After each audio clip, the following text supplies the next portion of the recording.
Is it wrong for boys to read books about fairy tales?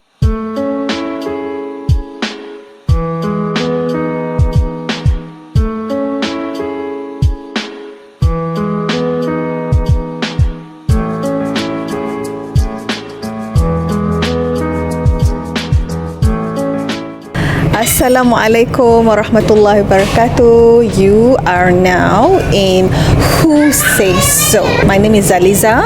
And I'm Teacher Farah. Teacher Farah. Alright, Teacher Farah. This is a continuation from the program that we had before. Okay, where we going to uncover and discover and dig and provoke and question about children's development. So the first question to you is, why is book sharing critical in early childhood, in such a young children, toddlers? Why is it so important? Okay, I think to answer this question, we have to look back at the point of view of parents or adults, would say. What are books? Are books just words? Are books pictures? Are books the moral value? What is it? Hence, when we say we want to share about books, yes, why not? Find the right books and the right method. Hence why books should be introduced to children at a very young age, even toddlers. But how you want to approach it depends on their development. So this is the question. What are effective strategies for incorporating bedtime stories to children? Maybe I can answer you from my own experiences.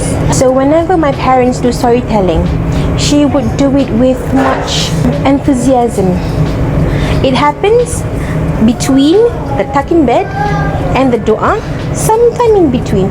It's not too long, normally around 3 to 5 minutes. So basically what my mom did was, whenever she tells a story, it will be with actions and with, this movements and the facial expression. It's very, very important. Even at bedtime? Yes. So after that, okay, let's recite dua and then Assalamualaikum. I don't know what's more interesting. Don't be discouraged if you find that your children just want to read the same book every day, right? Because this is the research shows that children actually find confidence, find comfort in the books that they are familiar with, and that helps their language development too. Which is true. Like you, with 2 to 3-year-old. Some people think that why children at that age should be given books. Actually, you can also use the book as a part of the play. It is play. It is play. Eventually, you have to, open the book. You look at pictures.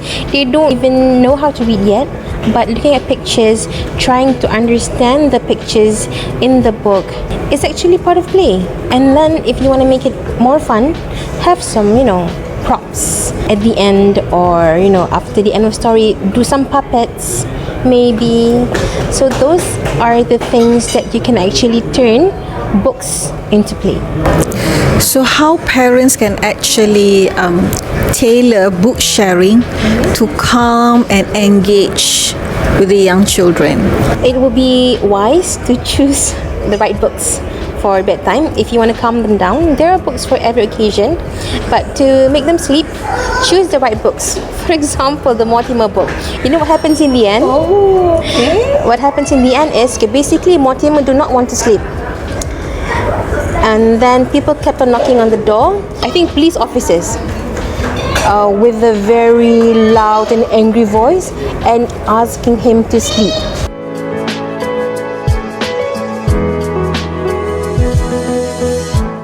How can parents ensure continuity?